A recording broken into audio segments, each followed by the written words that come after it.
Hello everyone, আমি ঐশানী চলে এসেছি একটা ছোট্ট মিনি ব্লগ নিয়ে। আর গেছিলাম হচ্ছে খাদ্যনেশন মেলাতে। এই মেলাটা বাঁকার মাঠে বসে। তো বাঁকার মাঠে বর্ধমানের সমস্ত মেলাই হয়। আর এই মাঠেতে 12 মাসই মেলা লেগে থাকে। তো এই মেলাটাতে গেছিলাম, যেটা হচ্ছে খালি খাবারের মেলা, মানে চারিদিকে খালি খাবার আর খাবার, নানা রকমের খাবারের দোকান।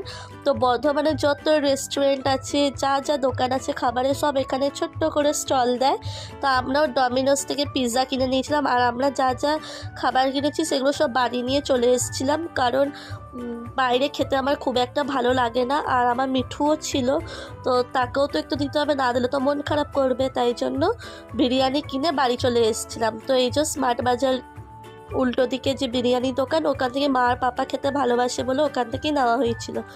তো চলো ভিডিওটাও এন্ড করলাম। ভিডিওটা কেমন লাগলো জানিও, ভালো লাগলে লাইক কমেন্ট শেয়ার।